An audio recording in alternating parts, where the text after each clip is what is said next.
You know, what you see here is actually the topic, I believe, of the presentation. Only for your information, when we came up with this title, the first one that looked at it, they said, "What are you talking about? It is you are talking about making babies? Or what is this? What is this human in the making?" In fact, the reason that we chose this title is because we believe everything is in making. Nothing is static, everything is process. And the disorder, whether it is theological, whether it is psychological, at least to my experiences, has been the result of considering human being as an static reality. This is why my favorite influential people who helped me with development of this title, one of them was Alfred Whitehead. As you know, Whitehead believed in process and reality. You never actually understand any reality unless you believe there is a process. This is why for him everything was in making. This is why he has a book, very influential book, called Religion in the Making, Science in the Making, and Human in the Making. By making means you never fully are human. You always walk in the path of becoming human. If you are in the realm of theology, the good example that I have come across is a statement by one of the major figures in Baha'i faith. When somebody says, "I am a Baha'i," Shogi Effendi says, "No, we are not a Baha'i, we are becoming a Baha'i. We are becoming a Christian. We are becoming a Jewish. We are becoming a psychologist. Because we are becoming an engineer." That means there is always chance for growth. So that is what this is all about. What the aim of the presentations in the afternoon, when I say presentations, means this one and the one which follows, are complementary of one theme. One is trying to show theoretically how belief system orientation that we have mentally about anything influences our behavioral pattern. So the first part of the presentation talks about, if you will, I use the terminology of Carl Jung archetypes. I use the terminology of Alfred Adler. The frames that we use, the lenses that we use in order to see the world. Whether you are married, you are single, you are Chinese, you are American, you are alive. And by being alive, you are a dynamic, organic reality which has some kind of interpretation about the world. My experiences with the clients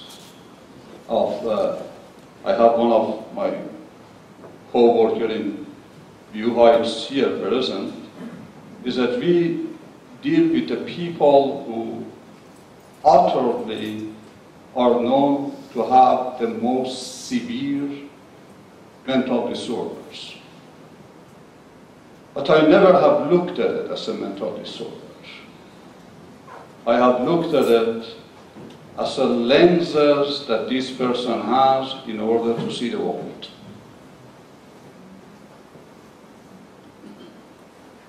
What the aim of the first presentation is to show how you think, how you believe, regardless of your belief system, impacts you and impacts the world.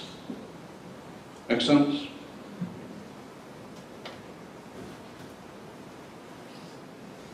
Of course, before even I can talk about belief system, we have to have some assumption about humans. Either humans are out to lunch, or they have free will. Either they are sinful, they are evil, they are neither evil nor good. Each path that you choose, you come with set of assumptions, you come out with set of orientations. Am I making sense? If I accept that God created me, or if you don't believe in any religion, if you have been created, if I have been created noble, that creates different framework in my mind than I accept that I have been created in sin. I am not in this session trying to say which way is a better way to go. I think one of our presenters mentioned, I think it was Israel, Dr. Rosenstein, that whatever belief system that you choose either is motivating, empowering, or it is disabling and labeling. But my assumption here is that every human being is a mystery. Everyone is a mystery. In fact, the more you consider yourself an unknown reality, then you never limit yourself, you never exaggerate, you never minimize yourself. Therefore, now I use, again, Jung, you'd never develop complexes, whether superiority complex or inferiority complex. Because you always look at yourself to be good, potentially. You fail, but it's okay. You fail in order to enter into the culture of learning to become more noble. So you do not look at sin as a label, you look at sin as missing the mark. This is what the word means, right? You are not educated. I'm just an imitator. So,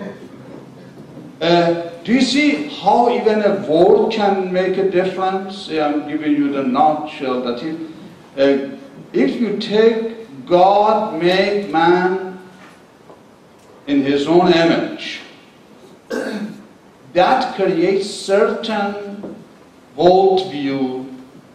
Then you say, woman is inferior because she committed a sin according to Genesis. I am not saying how to read Genesis. I am saying that whatever you do, it creates a snowball effect about your relationship, your self-image, your interaction with others. Make sense? So far I'm okay? No. Look at this, it talks about The task of life is to discover these hidden and unique gifts and talent and share it with the world.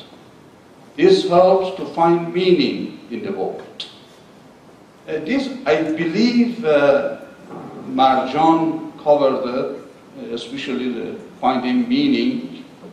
And she, at the end, I believe, if you paid attention closely, there is an individual meaning and there is an ultimate meaning.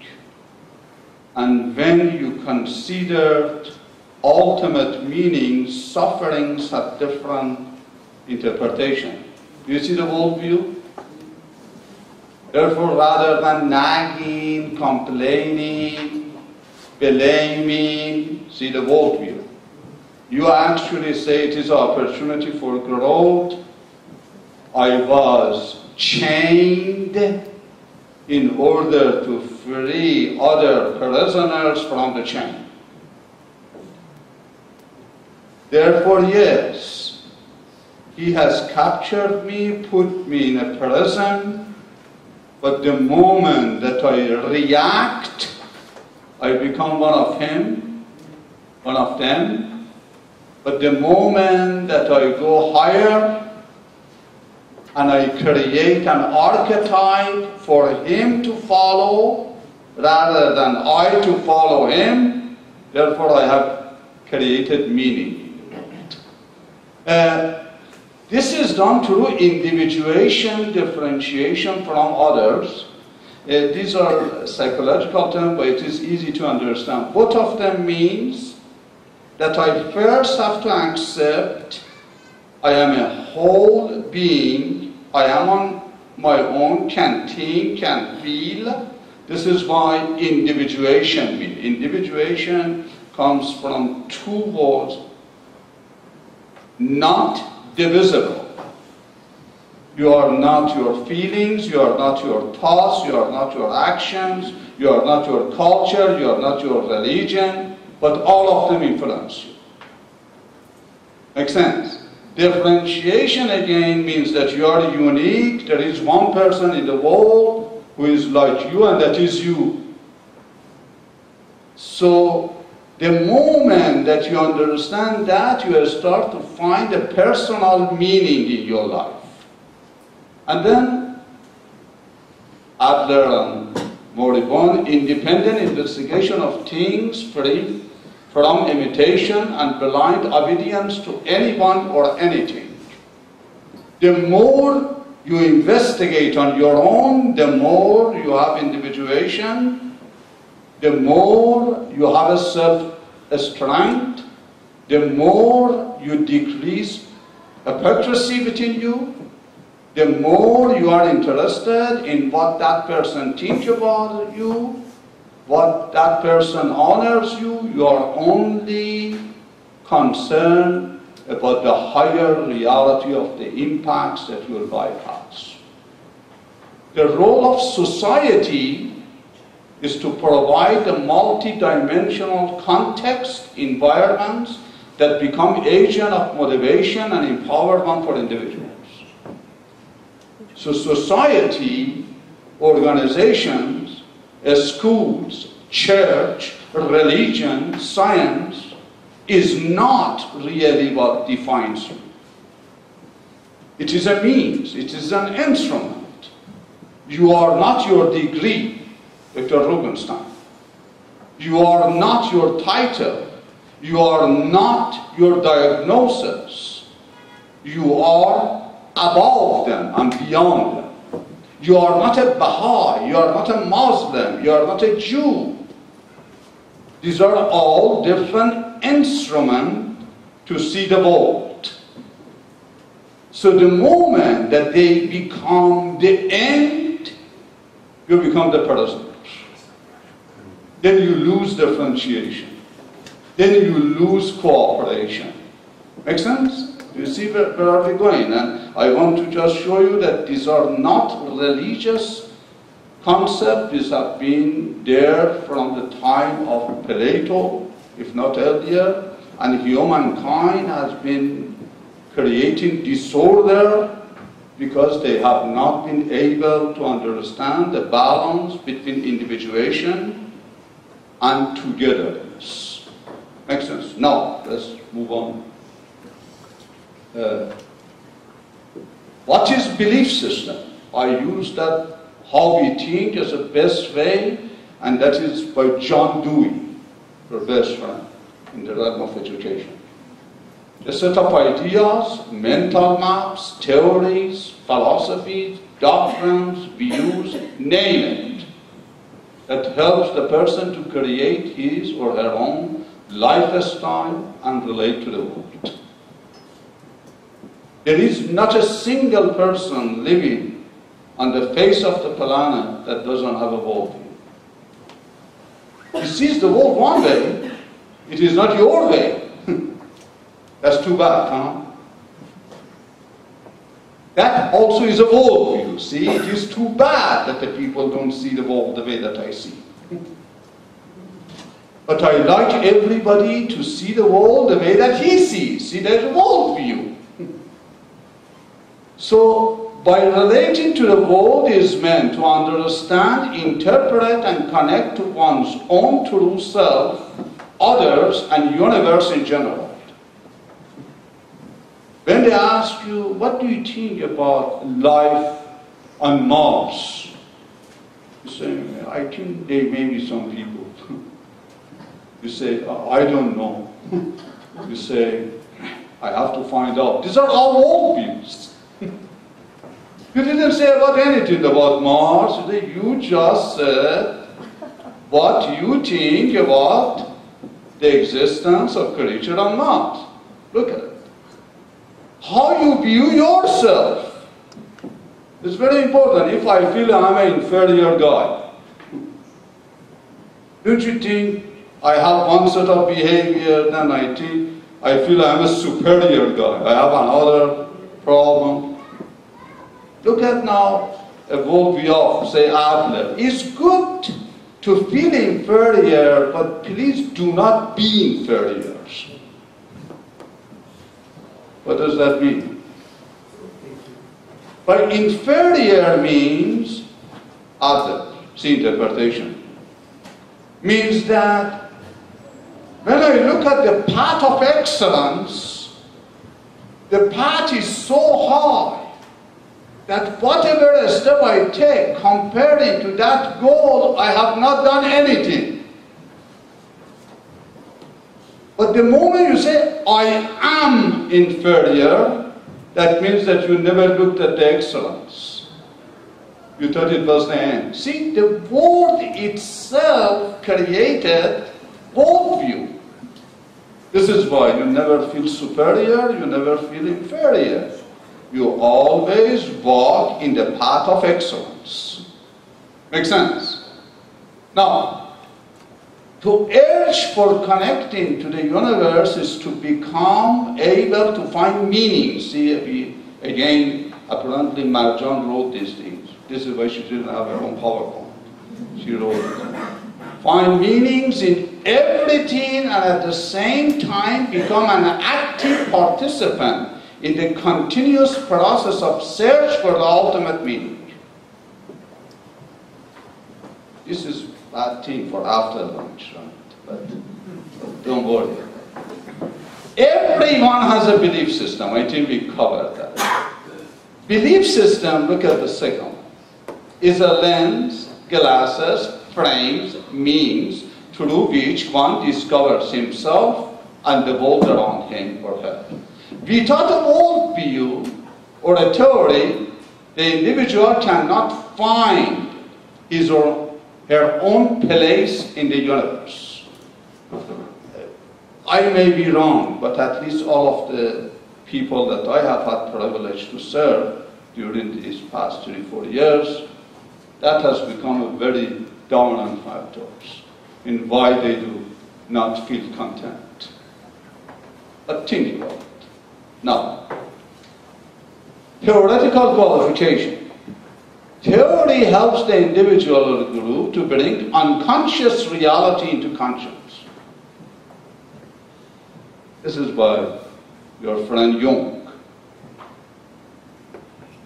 There is an unseen reality, there is a seen reality.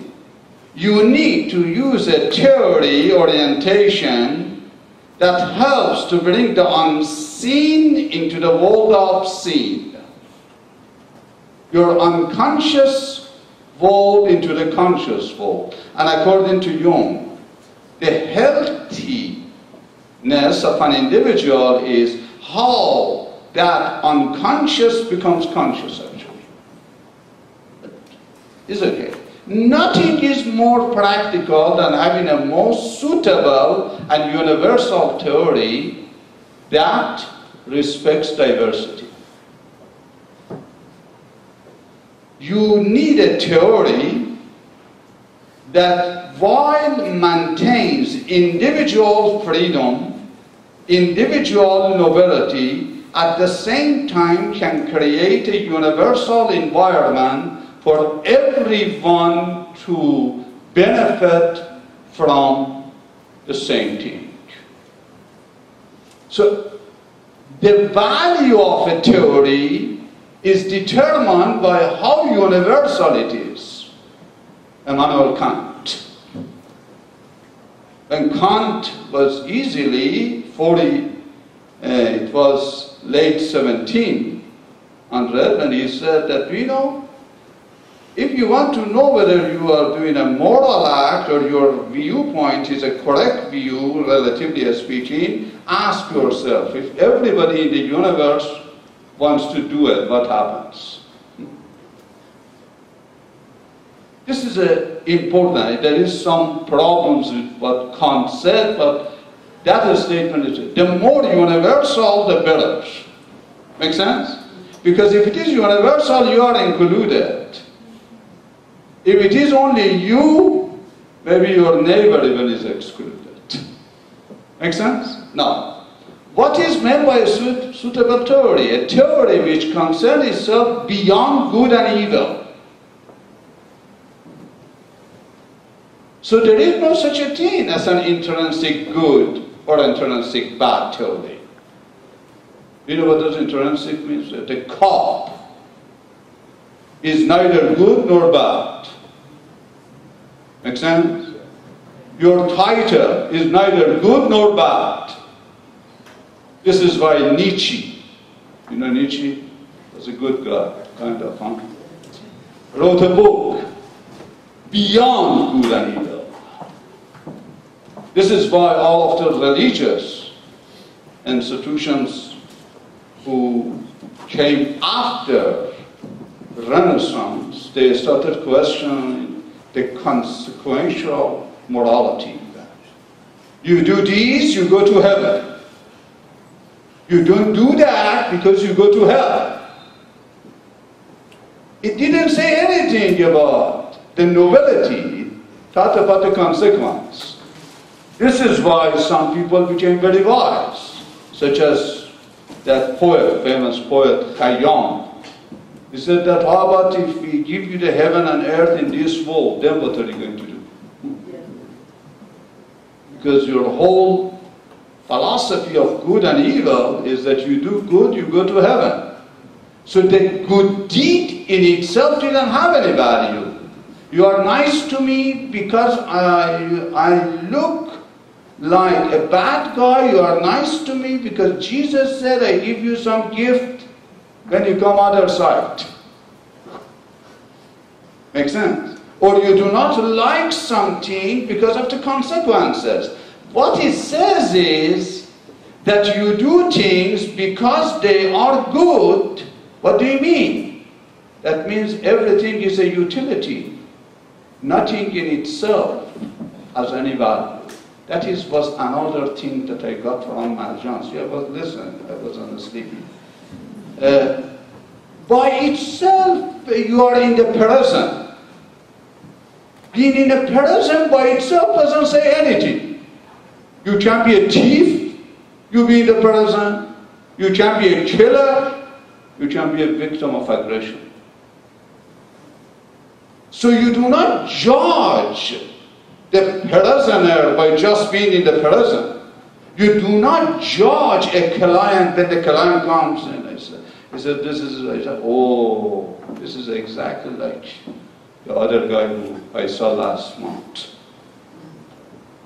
Or when I transfer my own problems to another human being. Intrinsic means that nothing in itself should be considered the end. Everything is a means. Give you an example, because you like example. You go to a school, why? In the beginning, I want to make 6 degree, a 6-digit paycheck. Why? Because I want to have a BMW. Why? Because I want the girls to look at me. Why? Because I want to get married. Why? Because I want to get divorced. See? See? As you can see, before you had the BMW, you were after BMW. The moment you had it, it was worthless. And then if you didn't have anything else, intrinsically, then BMW would define you. Do you know when you wanted to show off with the girl? You even do not communicate. You just show your clothing, your BMW. So extrinsic reality defines you, not inner. This is why, look at, again, correlate this presentation. It is not what happens to you from outside that gives you meaning. It is how you interpret it from inside. Make sense? Okay. One theory which may be suited for one person or group may not be suited for another person. So while the theory should be person-centered, it also needs to be both objective and unified. This is very important. Think about it. I want to continue. Look at the last one. The more comprehensive, complex, dialectical, flexible, integrative, eclectic, and paradoxical a theory is, the more universal and practical that theory becomes. If you have a theory that is linearly defines the world, you are in problem. You are in trouble. If it is all puzzles, you have a problem again. It has to be comprehensive. It has to take care of the present. It has to learn from the past. It has to predict some kind of map for the future. Look at it. How to validate a theory? Based on my experiences, this mainly is a reflection of how I see it, of course. Pragmatism and humanism. The first one, the person who has influenced me a lot, beside Immanuel Kant, beside Viktor Frankl, of course, in the humanism part, is William James. William James and his very famous book, Pragmatism. The validity of a theory is best determined by its application, implication, consequences, and its use. Don't tell me what is your theory. I just determine whether it makes me more noble, it makes me more honest, I can be myself, or if you have a belief system or a theory that it says, just say things that makes you look good. It's a bad theory, because it robs your nobility. But if a theory that reduces my hypocrisy, decreases my mind, heart, feelings and actions discrepancy, that's a good theory. Make sense? That is to say, a theory is determined based on how practical it is and the degree of humanism. Humanism means what? How it helps me to connect with you. How can I connect with the world? I give you an example and then I go to some psychological and practical example, and then I end this topic. Look at this first presentation of today by Kamal and look at the last presentation by Marshall and see the link. Why we do not have tolerance? Okay, yes, Baha'i now wants to say that the world is yellow. Okay. Why should I kill him? The world is green. It really, what is it? What type of theory am I using? What is a theory that tells me that, say, only Muslims think better or thinks good, or Baha'is are the only one who think good? This theory, even if it is practical for you, it violates the rights of somebody else. Therefore, it is not humanistic. Therefore, it is not practical. Did you see how did I use James?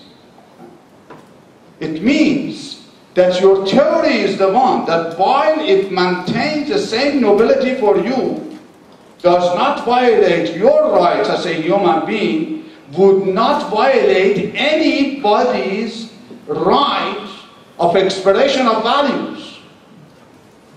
Therefore, it is not really whether they are Baha'is or they are Jews or they are Christians. It is that you are doing something that violates their opportunity for expression, regardless of whether they say it right or wrong. If their theory is wrong, let them express it. The pragmatism and the humanism aspect of it shows it whether it can survive or not. But you do not use suppression in order to control the theoretical orientation of anyone. Make sense? Do you see where am I going? It is not about religion. It is not that it is Baha'i or a Jew.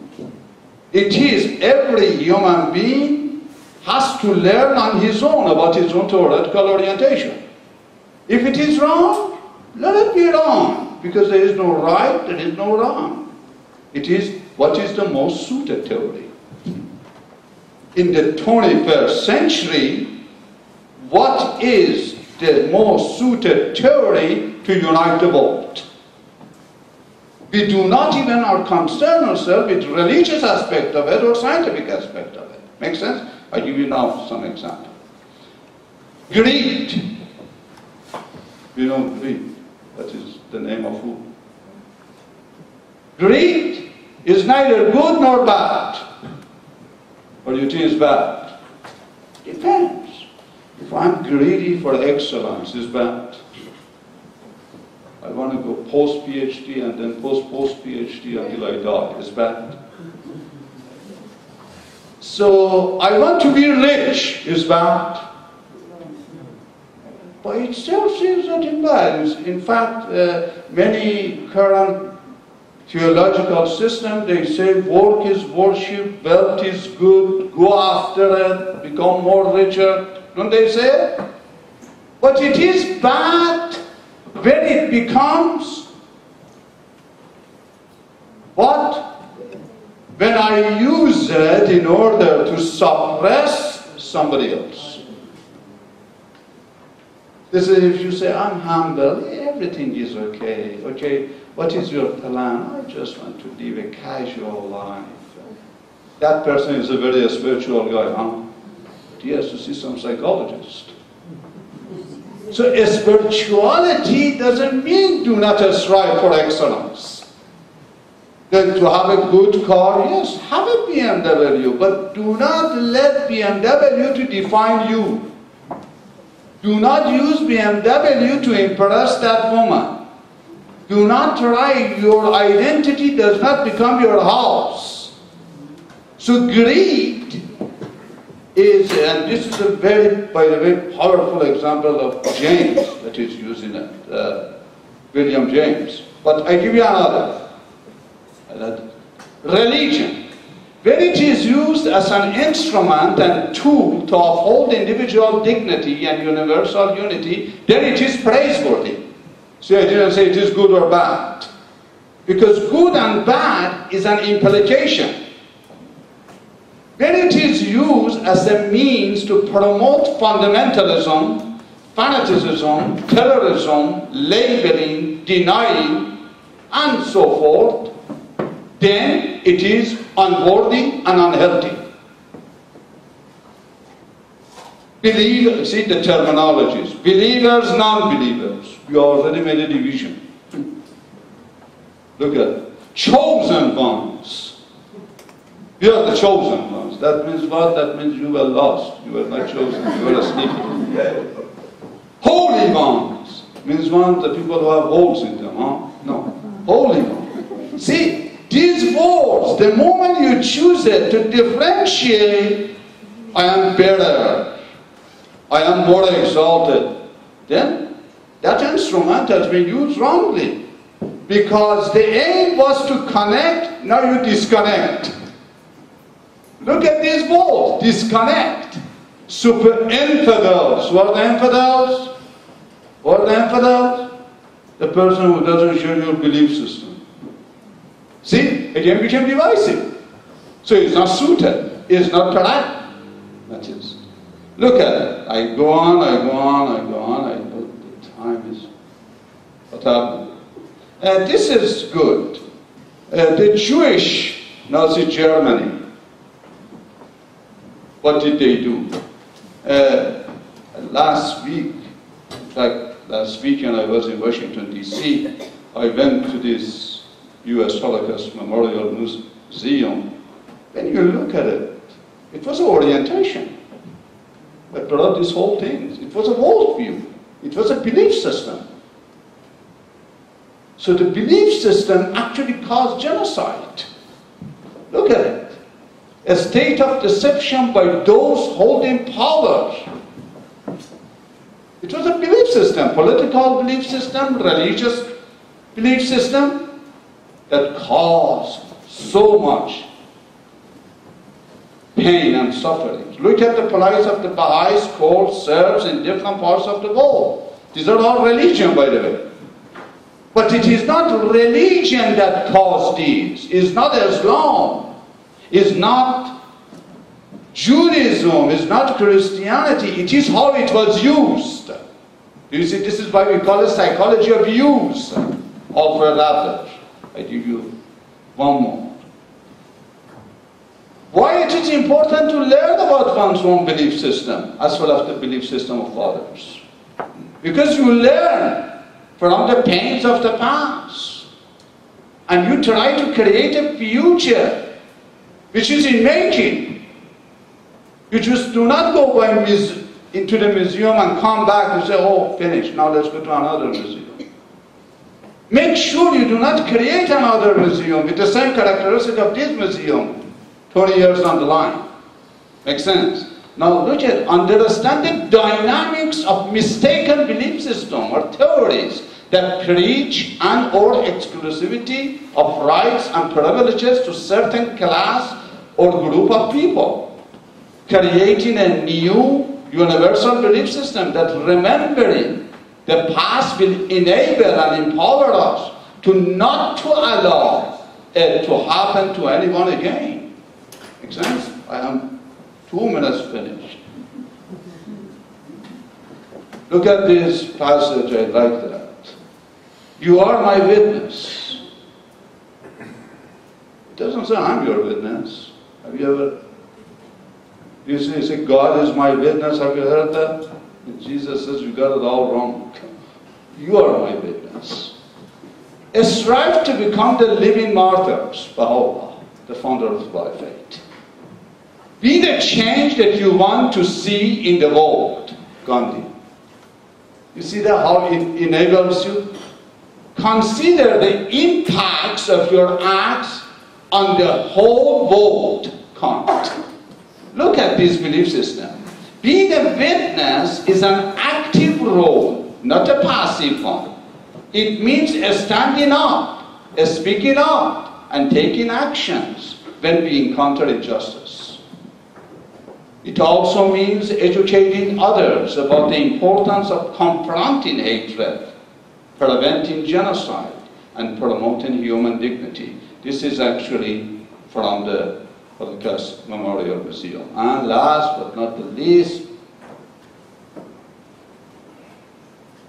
want to use this. Science, again, is a means, using scientific theories to justify certain subjective or partisan results or outcomes. When they use, for instance, Darwinism to justify the supremacy of whites over blacks. You remember, even founding fathers. Look at the notes on the state of Virginia by Jefferson. He uses that.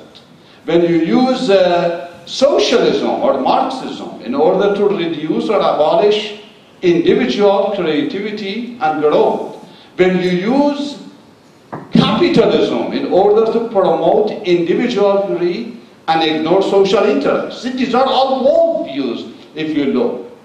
Example in religion, I think I gave you conclusion, one line conclusion.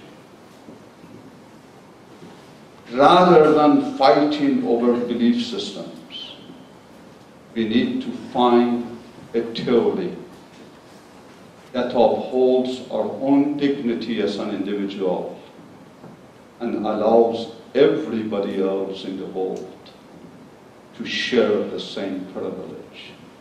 That is the bottom line. What is that theory? Everybody has to do the research on his own without imitation and find it. Thank you.